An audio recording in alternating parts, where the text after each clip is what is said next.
Hello दोस्तों, कैसे हो? आपका स्वागत है त्रिपान स्टडी सेंटर में। आज जो हम करने जा रहे हैं BA second year semester third Punjab university. आज जो हमारे समक्ष बुक आया है पंजाब का इतिहास और संस्कृति यानी history and culture of Punjab 1200 C to 1700 AD। काफ़ी महत्वपूर्ण है। और आज हमारे समक्ष जो अगला चैप्टर आया है गुरु हरगोविंद की नई नीतियाँ, जो काफ़ी महत्वपूर्ण है। Guru Gobind as a new policy, जो काफ़ी महत्वपूर्ण रहेगा। इस पर हम हर एक बात पे प्रकाश डालेंगे, हर चीज़ों को जो है समझने की कोशिश करेंगे और एनालाइज करेंगे, जो कि काफ़ी महत्वपूर्ण रहेगा। लेकिन चैप्टर स्टार्ट करने से पहले एक बात जो मैं हमेशा कहता हूँ, जिसको आपको सोचना भी चाहिए, विचार भी करना चाहिए और इवन अमल भी करना चाहिए, वो ये है कि जब भी वीडियो देखिए पूरा देखिए, क्योंकि अधूरा जानकारी सदैव खतरनाक होता है। साथ में एक इंपॉर्टेंट बात ये भी रहता है, अगर आप पहली बार वीडियो देख रहे हो तो लाइक शेयर सब्सक्राइब करना मत भूलना, क्योंकि दोस्तों लाइक कीजिएगा तो बनाने वाले का मनोबल बढ़ता है, सब्सक्राइब कीजिएगा तो इससे ये होता है कि जब भी मैं कोई वीडियो डालूंगा उसका नोटिफिकेशन आपको समय रहते मिल जाएगा। और देखिए शेयर का मतलब ये होता है कि आपके थ्रू न जाने किन बच्चों को हेल्प मिल जाए, ये आप भी नहीं जानोगे, इसलिए जो है आप शेयर जरूर करो, ठीक है। व्हाट्सएप स्टेटस पे भी लगाओ। दोस्तों एनएसएस सेंटर जो कई मानने में बहुत से बच्चों के लिए हेल्पफुल है, चाहे वो 8th क्लास हो, 9th 10th 11th 12th हो, चाहे वो NIOS बोर्ड के बच्चे हों, ठीक है, चाहे BA MA के बच्चे हो, सभी क्लासों के लिए कुछ ना कुछ जो है त्रिपान एनएसएस सेंटर में उपलब्ध है। तो इसलिए आपके लिए ज़रूरी है कि आप सब्सक्राइब करके इसको चैनल को जो है सेव कर लो, नहीं तो बाद में अगर रिसर्च करोगे तो शायद आपको ये चैनल प्राप्त ना हो। तो इसलिए सोचना नहीं, विचार नहीं करना है, सब्सक्राइब करके जो है अपने पास सेव करना है। दोस्तों ये तो बात था आपके लिए, लेकिन अब देखते हैं हमारा आज टॉपिक क्या है। यहाँ पर जो हमारे समक्ष आया है अगला पॉइंट, नई नीतियों के परिणाम। देखा जाए जो गुरु हरगोविंद जी ने नई नीतियों का अनुसरण किया, इसका सिख समुदाय में क्या परिणाम निकला, ये काफ़ी महत्वपूर्ण प्रश्न उठता है। देखा जाए तो नई नीतियों के अनुसरण के कारण पूरा सिख धर्म में परिवर्तन हमें देखने को मिला, जो कि काफ़ी महत्वपूर्ण था। देखा जाए तो गुरु हरगोविंद की नई नीतियों से सिख धर्म में एक नया परिवर्तन आया, क्योंकि इस नीतियों के तहत नानक के शांति प्रिय अनुयायी संत सिपाही में बदल गए। यानी जो पहले संत थे आज वो हो गए सिपाही, और होना भी ज़रूरी था क्योंकि समय की ये मांग थी। कहते जो अब मुगलों के अत्याचारों व दमन का शस्त्रों से सामना करने के लिए तैयार थे।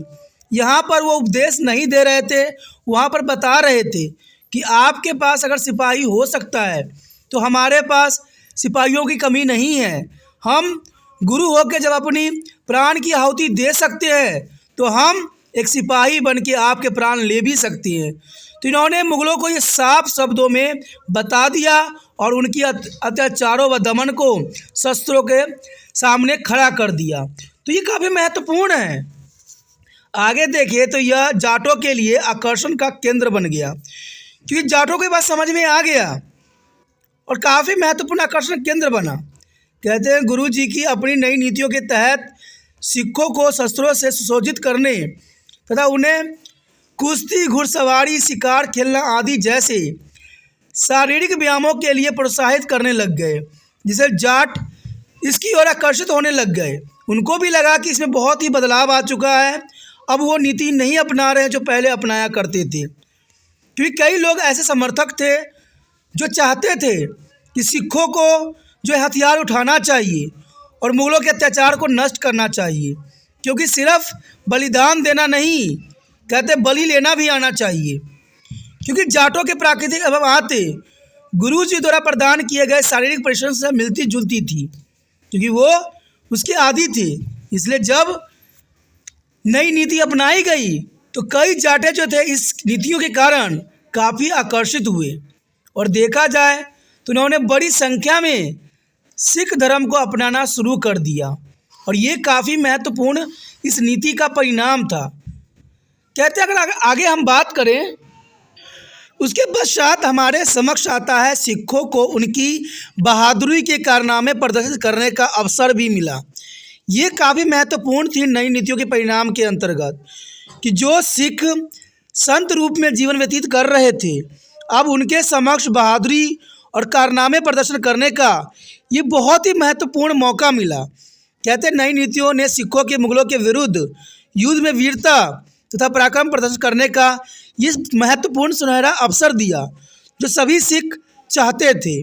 देखा जाए तो सिखों में आपसी एकता, ये काफ़ी महत्वपूर्ण बात थी यहाँ पर कि सिखों में आपसी एकता अधिक थी। कहते हैं गुरु जी की नई नीतियों ने सिखों में स्वाभिमान, भाईचारा तथा आपसी एकता की भावना को बढ़ावा दिया, क्योंकि ये एक साथ मुगलों से लड़ते थे और अपनी भाईचारा, स्वाभिमान और आपसी एकता का प्रदर्शन भी ये करते थे। देखा जाए तो सिख धर्म के उत्थान और विकास में सहायक, यानी देखा जाए तो नई नीतियों के अंतर्गत जो गुरु हरगोविंद की नई नीतियों ने सिखों के मुगलों के अत्याचारों का उत्तर कठोरता से देने योग्य बना दिया। ये काफ़ी महत्वपूर्ण थी कि गुरु हरगोविंद की नई नीतियों ने सिखों को मुगलों के अत्याचारों का उत्तर कठोरता से देने योग्य बनाया और इससे इनमें नई शक्ति पैदा हुई जिसने उन्हें आत्मनिर्भर तथा धैर्यवान बना दिया, जिसे सिख धर्म के विकास का मार्ग उत्पन्न किया। उसके पश्चात आता है हमारे समक्ष ग्वालियर के किलों में गुरु हरगोविंद को बंदी बनाना। कहते हैं गुरु हरगोविंद की नई नीतियों के अंतर्गत गुरु हरगोविंद की नई नीतियों का परिणाम यह हुआ कि उन्हें लंबे समय तक ग्वालियर के किलों में बंदी बनाकर रखा गया। तो ये सब परिणाम के अंतर्गत है जो कि काफ़ी महत्वपूर्ण है। आगे अगर हम बात करें तो सिख मुगल संबंधों की कटुता। कहते हैं जो संबंध बाबर और अकबर के समय इतने मधुर थे, अब सिख मुगल के संबंधों में इतनी कटुता आ गई, इतनी विष भर गई, जिसका अंत कहते हैं साम्राज्य की समाप्ति के साथ ही होना था। नई नीतियों ने सिख मुगलों के संबंध को और अधिक कठोर बना दिया, क्योंकि अब मुगलों को यकीन हो गया कि गुरु जो है गद्दी की प्राप्ति करना चाहते हैं, इसलिए दोनों में जो है कठोरता का जो है संबंध बना। इसका परिणाम यह हुआ कि सिखों और मुगल बादशाह शाहजहाँ के बीच कई लड़ाइयाँ हुई जो काफ़ी दर्दनाक थी। यानी देखा जाए तो सिख मुगल संबंधों की जो यहाँ पर जो कठोरता बढ़ी वो बहुत ही चरम सीमा तक पहुँच गई। आगे देखिए हम तो गुरु तेग बहादुर का वध। कहते हैं गुरु हरगोविंद की नई नीतियों के कारण मुगल सिखों के कट्टर शत्रु बन गए और परिणाम स्वरूप अंग्रेज़ों ने अपनी धार्मिक सहिष्णुता की नीतियों के तहत गुरु तेग बहादुर की मृत्यु के घाट उतार दिया। ये घटना काफ़ी जो था सिखों में परिवर्तन का सबसे बड़ा संकेत था। इवन कि देखा जाए तो मुगलों के प्रति सिख जो थे काफ़ी सख्त हो गए। आगे अगर हम बात करें खालसा के स्थापना का मार्ग प्रशस्त हुआ, ये काफ़ी महत्वपूर्ण यहाँ बात आती है। कहते हैं गुरु हरगोविंद की ओर से नई नीतियों के अंतर्गत जिस कार्य को आरंभ किया गया उसका क्रियान्वयन 1699 ईस्वी में गुरु गोविंद सिंह द्वारा खालसा की स्थापना से ही हुआ, क्योंकि खालसा की स्थापना भी गुरु गोविंद की जो नई नीतियाँ थी इसके अंतर्गत किया गया, जो कि काफ़ी महत्वपूर्ण थी। उसके पश्चात हमारे समक्ष आता है गुरु हरगोविंद की नई नीतियों से सिख परंपरा को आगे बढ़ाया। ये काफ़ी महत्व रखेगा, क्योंकि गुरु हरगोविंद की नई नीतियों के वास्तव में नई नहीं थी। जो गुरु हरगोविंद नई नीति की जो चलाया पाठ वो नई नहीं थी, बल्कि यह तो अन्याय, भ्रष्टाचार और अत्याचार तथा अधार्मिक कृतियों के विरुद्ध आवाज़ उठाने की वही सिख परंपरा थी जो गुरु नानक के समय चली आ रही थी। यानी देखा जाए कहते हैं जब जब अन्याय, भ्रष्टाचार, अत्याचार तथा अधार्मिक जो है कृतियाँ होगी तब तक जो है लोग आवाज़ उठाएंगे। कहते हैं गुरु हैं तो इसका मतलब ये नहीं है कि हमारे जो है हम सिर्फ बलि देते रहें। इसका अर्थ ये भी है कि हमारे भी बाजू में वो दमखम है जो तुम्हारे बाजू में है। यानी देखा जाए यहाँ पर जो अधार्मिक कृतियों के विरुद्ध आवाज़ उठाने के लिए ये नई परंपरा नहीं थी, ये तो गुरु नानक के समय से चली आ रही थी। इसमें केवल अंतर था कि सिखों ने मुगलों के विरुद्ध शस्त्र धारण किए थे, जो कि काफ़ी महत्वपूर्ण था। आगे हमारे समक्ष आया है नई नीति का मूल्यांकन। जो नई नीति बनाई गई, अब इसका मूल्यांकन भी हमें करना अत्यंत महत्वपूर्ण है कि इस नीति के अंतर्गत हमें क्या लाभ हुआ और हमें क्या नुकसान हुआ, क्या हमें मिला और क्या हमने खो दिया। तो नई नीति का मूल्यांकन करना काफ़ी महत्वपूर्ण रहेगा। देखा जाए तो गुरु हरगोविंद की नई नीतियों का एक आलोचना का विषय है। गुरु गोविंद की नई नीति एक आलोचना का विषय है, क्योंकि इसमें काफ़ी महत्वपूर्ण बात बताई गई है। कई विद्वानों ने इसकी बड़ी प्रशंसा की है, तो दूसरे ने इसके बड़े शब्दों में आलोचना भी की है। कहते हैं जितने विद्वान थे सबकी अपनी अपनी विचारधारा है, लेकिन जैसे यहाँ पर हमने पढ़ा और जाना, कहते हैं उस समय की मांग थी, ज़रूरत थी, क्योंकि हम कहते हैं हम अपना सर कटा सकते हैं तो दूसरे के सर काट भी सकते हैं। कहते हैं हमेशा झुकना ही इंसानियत की निशानी नहीं है, हमें उत्तर देना भी हमें आता है। तो कहते हैं उस समय की ये मांग थी। बेशक कई विद्वानों ने इसकी आलोचना किया है कड़ी शब्दों में, लेकिन हम इसको सार्थक भी कह सकते हैं। कहते हैं इसके आलोचकों का यह मानना है कि गुरु हरगोविंद अपने महान प्रवृत्तियों के द्वारा स्थापित उच्च आदर्शों के दूर चले गए। कहते हैं ये समय थी जिस समय गुरु हरगोविंद को अपने महान प्रवृत्तियों के द्वारा चलाए गए उच्च आदर्श से दूर गए, लेकिन ये मांग थी। इवन कि देखा जाए तो गुरुओं का आदेश भी था कि आप शांत न बैठो, ये मुगल नहीं मानने वाले हैं। कहते हैं उपदेश से ये नहीं समझने वाले हैं। कहते हैं जब व्यक्ति विचारों से न समझे तो उनको बातों के रास्ता छोड़ के हथियार का रास्ता अपनाना पड़ता है। लेकिन देखा जाए तो सिख गुरुओं ने बहुत प्रयत्न किया मुगलों को समझाने की। उन्होंने अपनी प्राण की आहुति भी दी, लेकिन फिर भी जो है मुगल ना समझ सके कि गुरु तो गुरु होता है। उनको कहते हैं राज्य की कोई लालसा नहीं होती है। इसीलिए यहाँ देखा जाए तो गुरु हरगोविंद ने नई नीतियों का अनुसरण किया। उन्हें पवित्र ग्रंथ संकलन में कुछ योगदान नहीं दिया। कहते हैं ये विचारकों का मानना है कि गुरु हरगोविंद ने अपने पवित्र ग्रंथ के संकल्प में कुछ भी योगदान नहीं दिया, लेकिन देखा जाए तो इन्होंने सिखों में एक नया जीवन पनपा दिया, जिसने आने वाले समय में उनके लिए बहुत ही महत्वपूर्ण था।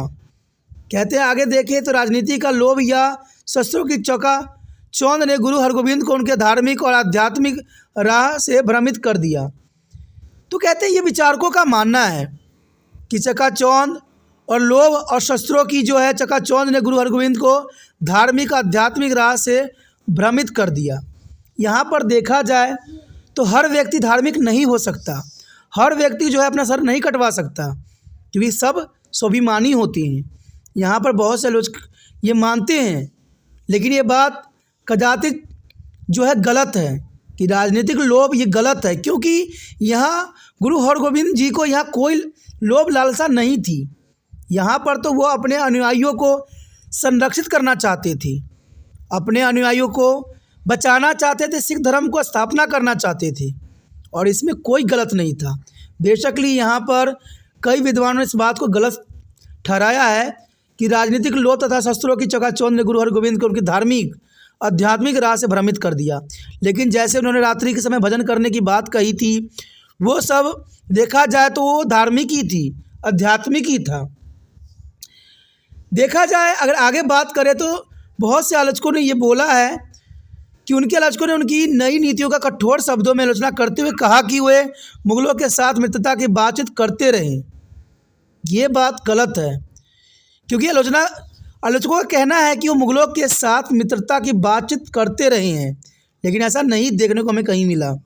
कहते हैं बहुत विद्वान अपनी विचारधारा रख सकते हैं, इसमें कोई गलत नहीं है, लेकिन हमने जितना पढ़ा है, जितना जाना है, इसमें उन्होंने मुगलों से बातचीत की रास्ता नहीं अपनाया। क्योंकि देखा जाए तो कई गुरुओं ने बलिदान दे दिया, और ये भी एक गुरु थे।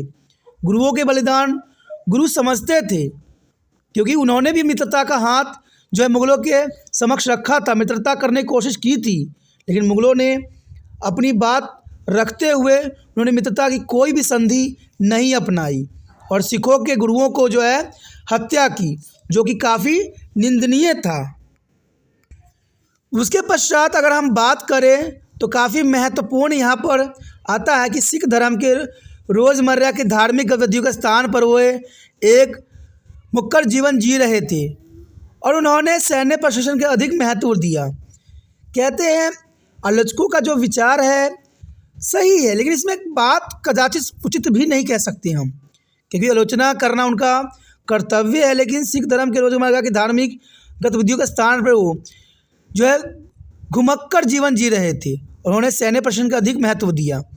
सैन्य प्रशासन का महत्व अधिक देने का मतलब था मुग़लों से बचाव करना, अपने धर्म का बचाव करना। वो घूमते अवश्य थे, लेकिन वो नए नीतियों के अनुसार घूमते थे, अपने जीवन को सशक्त बनाने के लिए जो जीते थे। तो यहाँ पर देखा जाए धार्मिक गतिविधियाँ, कहते हैं धर्म तो सिख धर्म थी, लेकिन यहाँ तो धर्म को बचाने का प्रश्न था। यहाँ पर धर्म को बचाने का था, न कि धर्म को आगे बढ़ाना था। धर्म तो आगे बढ़ रही थी, लेकिन मुग़ल अपने नीतियों के कारण सिख धर्म को नष्ट करने में लगे हुए थे। इसी कारण यहाँ देखा जाए तो गुरु हरगोविंद ने यहाँ पर ये कदम उठाया। आगे देखें तो गुरु जी ने अपनी सेना में डाकुओं, लुटेरों तथा ऐसे व्यक्तियों को भी जिनके चरित्र संदेह थे को भर्ती किया, जिससे सिख धर्म के सिद्धांतों में गिरावट आने लगी। देखिए, अगर हम इस बात को अगर गलत कहते हैं तो आज के दुनिया में, आज के आधुनिक युग में हम किस बात की तरफ संकेत करने की कोशिश कर रहे हैं। आज देखिए, न जाने कितने मंत्रियों पर कितने केस चल रहे होते हैं, कितने मंत्रियां जो होते हैं गलत होते हैं, इवन कि कितने जो बड़े बड़े ज्ञानी महाराज होते हैं उन पे केस चल रहे होते हैं, जेलों में चक्कर काट रहे होते हैं। तो इनको हम क्या बोलें, लेकिन इन्होंने तो सिर्फ अपने धर्म बचाने के लिए डाकुओं, लुटेरों, ऐसे व्यक्तियों को जिन्होंने अपना चरित्र उनका बदल गया। यहाँ पर बात लिखा है चरित्र संदेहपद था, लेकिन देखा जाए तो उनका ऐसा हमें कोई भी इतिहास में पुण्य जानकारी नहीं मिलती है कि डाकुओं, लुटेरों और चरित्रहीन व्यक्तियों ने ऐसा कोई कार्य किया हो जिससे गुरु जी को जो है बहुत बड़ा चोट पहुँचा हो। इन्होंने जब इस धर्म में आए, जब गुरु के साथ दिए, तो उनका हृदय परिवर्तन हो चुका था। वो समझ चुके थे कि गुरु हरगोविंद का जो विचारधारा है, नई नीति का जो उन्होंने अनुसरण किया है, वो जग कल्याण की बात थी।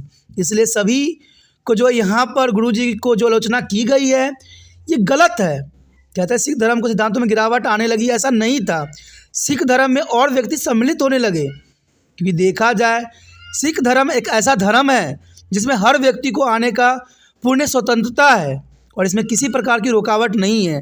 अगर डाकू वहाँ पर अच्छे जीवन व्यतीत करने के लिए इस धर्म में आ सकते हैं तो उनका स्वागत है। कोई लुटेरा अगर अपने सारे कुकर्मों को छोड़ के अगर वो सादा जीवन व्यतीत करना चाहता है तो उसका भी जो है यहाँ पर सिख धर्म में स्वागत रहता है। और देखा जाए तो चरित्र की बात करें, जिसमें चरित्र संदेह होता है। कहते हैं जीवन में बहुत से राजा महाराजा के चरित्र गंदे थे, लेकिन फिर भी वो राज्य किए और हम लोगों के जो है मार्गदर्शक भी हुए। तो हम क्या कहें, ऐसे कई राजा थे जिनका चरित्र उचित नहीं था, फिर भी वो पूरी दुनिया के लिए आदर्श बने। तो इसको क्या कह सकते हैं। गुरु जी तो अपने सिर्फ धर्म को बचाने के लिए यहाँ पर जो है डाकुओं, लुटेरों और चरित्र व्यक्तियों को सम्मिलित किया, लेकिन देखा जाए तो इसमें सिख धर्म में कोई गिरावट नहीं देखने को मिला। सिख धर्म आज भी जो है चमक रही है और सदैव चमकती ही रहेगी। लेकिन ये सभी आलोचनाएं उचित नहीं थी। ये बात साफ होता है कि ये सारी आलोचनाएं सत्य नहीं थी, क्योंकि गुरु हरगोविंद ने नई नीति उचित अथवा अन्यायपूर्ण थी। यह बिल्कुल समय और आवश्यकता के अनुकूल थी, क्योंकि जैसा समय था वैसा ऐसा होना जरूरी था। अगर गुरु जी नहीं करते, गुरु हरगोविंद ऐसा नहीं करते तो शायद सिख धर्म विलुप्त हो जाता और यहाँ पर मुग़ल साम्राज्य अपना कार्य करने में सफल हो जाता। यहाँ पर देखा जाए बेशक आलोचकों ने अपने विचारधारा रखे हैं, लेकिन ये सरासर ये गलत है, क्योंकि उस समय आवश्यकता थी। मुग़लों के साथ आंतरिक बाहरी संबंधों के लिए आवश्यकता ये जरूर थी और यह गुरुजी की दूरदृष्टि तथा गहरी समझ का परिणाम था कि इन्होंने इस तरह के जो है बातों का अनुसरण किया। इवन कि गुरु अपनी शहीदी के समय इनको बताया भी कि अब गुरु की नीतियों से आगे हम नहीं बढ़ सकते। और इस नीतियों के निम्नलिखित तर्क दिए गए थे जो कि काफ़ी महत्वपूर्ण है। चलिए देखते हैं इन नीतियों के तर्क के अंतर्गत कौन सी बातों को जो है प्रकाशित किया गया है। पहला पॉइंट आता है इसके अंतर्गत कि गुरु हरगोबिंद की नई नीतियों के आलोचकों ने इस तथ्य को पूरी तरह से अनदेखा कर दिया कि गुरुजी अपने शिष्यों को मुगलों के राजनीतिक और धार्मिक बंधनों से आज़ाद कराना चाहते थे। इसीलिए गुरुजी ने नई नीति का अनुसरण करवाया, क्योंकि वो चाहते थे कि शिष्यों का मुगलों के राजनीतिक और धार्मिक बंधनों से आज़ाद रखना जरूरी है। गुरुजी ने नई नीति इसलिए अपनाई क्योंकि गुरु अर्जुन देव जी की मृत्यु अपनी लंबी कैद से उन्होंने यह भांप लिया था कि आने वाला समय उनके साथ शिष्यों के लिए बहुत कठिनाई भरा हो सकता है।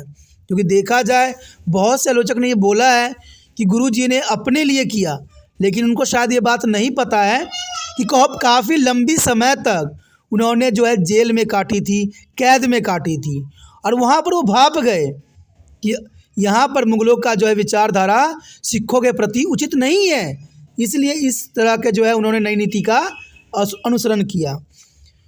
वो ये भी कहते हैं कि गुरु हरगोबिंद ने सिखों के शस्त्र धारण करने की नई नीति किसी प्रतिशोध की भावना या स्वतंत्र राज्य की स्थापना हेतु नहीं अपनाई, बल्कि अपने स्वाभिमान तथा सिख धर्म के सम्मान की रक्षा के लिए अपनाई। और ये गुरुजी के कर्तव्य था कि सिख धर्म की सम्मान रक्षा के लिए उनको हथियार उठाना था और मुगलों को सबक सिखाना था। इसलिए कई आलोचकों की बात यहाँ पर झूठी साबित होती है, मिथ्या साबित होती है। यदि आगे हम बात करें तो यह बहुत ही गलत धारणा है कि उन्होंने अपनी सेना में लुटेरों और संदेह पर चरित्र की भर्ती किया, इससे सिख में गिरावट आई। सच्चाई यह है कि गुरुजी ने संरक्षण में आकर उन लोगों की लूटपाट बंद कर दी तथा सत्य और धर्म के लिए लड़ना आरंभ कर दिया। कहते हैं कोई भी व्यक्ति अगर सत्य पे लड़ता है तो ये महत्वपूर्ण है। आज कौन लुटेरा नहीं है? आज देखिए, आज 21वीं शताब्दी में हर कोई लूट रहा है, हर कोई दूसरे के जो है शोषण कर रहा है, जबकि वो काफ़ी पवित्र लोगों में जाना जाता है। तो गुरुजी की यहाँ पर बात कहाँ गलत हो सकती है? गुरुजी ने तो यही किया कि जो व्यक्ति अपना जो है मन बदल के आ रहे हैं, इस धर्म को आ रहे हैं, उनको स्वागत है। क्योंकि कहते हैं ना, जो शरणार्थी है, शरणगत है, वही भारत का जो है पुत्र है। क्योंकि कहते हैं ना, समय के साथ बदलना इंसान की सबसे बड़ी प्रवृत्ति होती है। और गुरुजी ने ये बात देखा कि लुटेरों और संदेहप्रद चरित्रों में काफ़ी बदलाव हुआ है। आज हम देखें बड़े बड़े लोग, बड़े बड़े अच्छे पोजीशन वाले लोग लूटपाट कर रहे हैं, तो आज क्या कोई प्रश्न नहीं उठा सकता इस बात के लिए? ये लेखकों को, विद्वानों को बात रखनी चाहिए कि अगर हम आज के समक्ष तुलना करें तो आज दुनिया ही बदला हुआ है। आज तो चरित्रवान लोग सफ़ेद पोशी आम गरीबों को लूट रहे हैं, हमारे देश को खोखला कर रहे हैं, तो आज उनके लिए कोई प्रश्न नहीं उठता है। लेकिन गुरुजी की सत्य राहों को इन्होंने गलत साबित करने की कोशिश किया। क्योंकि लुटेरा हो, कहते हैं देखा जाए तो हमारे हिंदू ग्रंथ में भी एक महत्वपूर्ण बात की घटना दर्शाई गई है, जहाँ पर आपको वाल्मीकि जी जो थे लुटेरा थे, लोगों को लूटते थे, लेकिन जब उनका हृदय परिवर्तन हुआ तो रामायण जैसे ग्रंथ को उन्होंने लिख दिया और वाल्मीकि कहलाए। तो ये काफ़ी महत्वपूर्ण है। शायद इन बातों का अनुसरण करते हुए इन्होंने इस प्रकार का जो है निर्णय लिया होगा। अगली पॉइंट पे अगर हम नज़र डालें तो कहते हैं सिख धर्म की बढ़ती लोकप्रियता तथा जहांगीर द्वारा इसका विरोध व सिखों के प्रति उनकी धार्मिक अविश्वसनीयता की नीति गुरु को मुगलों के विरुद्ध शस्त्र उठाने की नई नीति अपनाने के लिए विवश किया। क्योंकि जो जहांगीर कर रहा था वो गलत था, और जहांगीर भी गलत कर रहा था तो अपने लोगों के कहने पर कर रहा था, बहकाने पे कर रहा था, अपने राज्य बचाने के लिए कर रहा था। कहते हैं यहाँ पर जो भी घटना घटी सब गलतफहमी में घटी और सब गद्दियों के लिए घटी, क्योंकि गुरु के अपने लोग ही मुग़ल को जो है गलत भावना पैदा कर रहे थे। इसलिए जहांगीर भी अपनी नीतियों का जो है बदलना पड़ा, और ये बात सच्चाई है, इतिहास गवाह है। कहते हैं अपने ही दुश्मन बनते हैं और दूसरे के पास जाके जो है इस तरह का अनुसरण करवाते हैं। हमने यहाँ पर जब बाबर आया तो हमने ऐसी ही घटना को देखा। उसके पश्चात हमारे समक्ष आता है सिख धर्म की बढ़ती लोकप्रियता तथा जहांगीर द्वारा इसका विरोध व सिखों के प्रति उसकी धार्मिक अविश्वसनीयता की नीति ने गुरु के मुगलों के विरुद्ध शस्त्र उठाने की नई नीति अपनाने के लिए विवश किया। देखा जाए तो यहाँ पर जहांगीर जो काम किया वो सत्य नहीं थी, गलत थी, लेकिन जहांगीर को भी यहाँ पर किसी ने चढ़ाया भड़काया, और ये कोई पराये का काम नहीं था।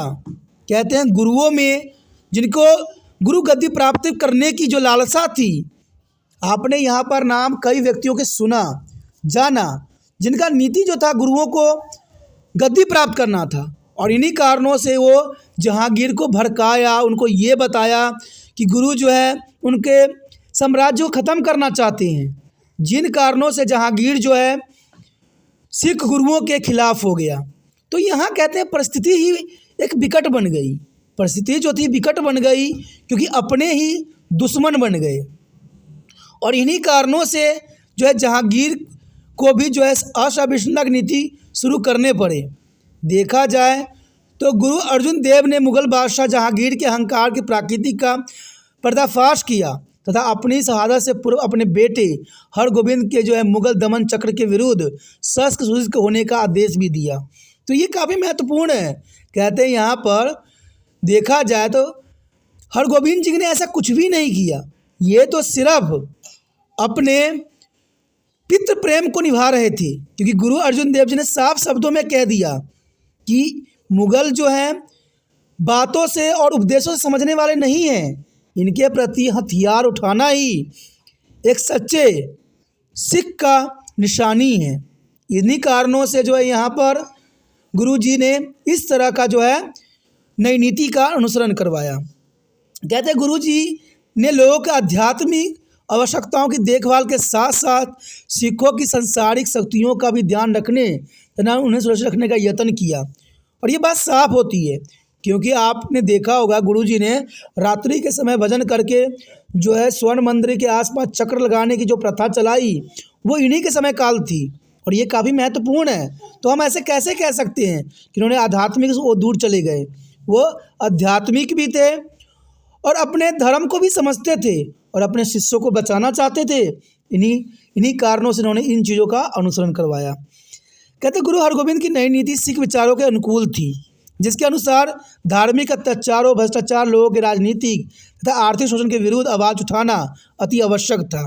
और इस प्रकार नई नीति के अपनाकर गुरुजी ने इसी परंपरा को आगे बढ़ाया, जो कि सत्य था, जरूरी था, क्योंकि धार्मिक अत्याचार, भ्रष्टाचार, लोगों की राजनीति कि जब भी बढ़ता है तब तक कोई ना कोई व्यक्ति जो है कहते तलवार उठाता ही है, और ये सदैव हुआ है। कहते हैं जब जब हमारे समाज में पाप का बोलबाला होगा, जो कहते हैं शासक जो होगा दुराचारी हो जाएगा, तब तक कोई ना कोई जो है हथियार उठाएगा ही उठाएगा। कहते हैं ये हमेशा रहा है और हमेशा ऐसा ही होगा। और यहाँ पर गुरुजी ने जो कार्य किया नई नीतियों के अंतर्गत, ये काफ़ी महत्वपूर्ण था और समय की मांग थी और ज़रूरी भी थी। देखा जाए तो गुरु हरगोविंद ने इस प्रकार सिखों में आत्मविश्वास की प्रोत्साहन भी किया और उनके मन मस्तिष्क में राष्ट्रता की भावना को भी भरा। ये काफ़ी महत्वपूर्ण थी कि गुरु हरगोविंद ने इस प्रकार सिखों में आत्मविश्वास को प्रोत्साहित किया और उनके मस्तिष्क में राष्ट्रता की भावना भर दिया। और ये सत्य है कि गुरु जी ने सदियों की निंद्रा में सोए अपने शिष्यों को जगा दिया और उन्होंने अपने धर्म के शत्रु के विरुद्ध एकजुट किया। गुरु हरगोविंद की नीति प्रशंसनीय इंद्रभूषण बनर्जी ने साफ शब्दों में कहा है। देखा जाए तो गुरु हरगोविंद की नीतियों की प्रशंसा इंद्रभूषण बनर्जी ने साफ शब्दों में कहा है कि यदि गुरु गोविंद जी इस नीति का अनुसरण न करते तो उनके धर्म परागण शिष्यों का समुदाय या तो जीवित ही न रहता या फिर साधुओं तथा भिखमंगों का सामूहिक बनकर रह जाता। तो ये काफ़ी महत्वपूर्ण बात यहाँ पर जो है बात बताई गई है बनर्जी के द्वारा। ये सही बात है, अगर गुरु जी ने अगर नहीं उठाता तलवार तो शायद आज उनका जो है कौम का कहते हैं ये मुग़ल साम्राज्य ख़त्म कर देती, नष्ट कर देती। तो यहाँ पर देखा जाए तो गुरु गोविंद सिंह जी ने जो नीति अपनाई वो सत्य थी, उचित थी, मर्यादा पूर्ण थी और समय की मांग थी। तो इसी के साथ हमारा ये चैप्टर भी ख़त्म हो जाता है, जो कि काफ़ी महत्वपूर्ण था। आगे का टॉपिक और भी महत्वपूर्ण रहेगा, तो आप बने रहे तिरपान स्टडी सेंटर के साथ। और जितना हो सके इस वीडियो को शेयर करने की भावना आपके मन से जाना नहीं चाहिए, क्योंकि मैं चाहता हूं कि वीडियो हर बच्चे तक पहुंचे। हर बच्चे जो है एग्ज़ाम में अच्छे से अच्छे अंक प्राप्त करें और अच्छे से अच्छे शब्दों का अनुसरण करें और एग्ज़ाम में लिखें, जिससे एग्जामिनर भी काफ़ी प्रोत्साहित रहे और आश्चर्यचकित रहे कि बच्चों में इतनी ज्ञान आता कहाँ से है। और इसके लिए हर बच्चों तक वीडियो पहुंचना भी ज़रूरी है, क्योंकि सिर्फ आप तक वीडियो पहुंच गया है तो इससे तिरपान सेंटर इतना खुश नहीं है, क्योंकि तिरपान स्टडी सेंटर का मकसद और उद्देश्य है कि ये वीडियो सब बच्चों तक पहुंचे जो इस कक्षा में हैं। तो इसलिए सोचिए नहीं, जितना हो सके इस वीडियो को शेयर करने की भावना होना चाहिए, क्योंकि तभी एक नई क्रांति आएगी, नई जीवन का जो है सुपात्र होगा। ठीक है, इसलिए कुछ भी नहीं करना इन कार्यों के लिए, यूट्यूब से लिंक को कॉपी करना है और व्हाट्सएप एड्रेस पर लगा देना है।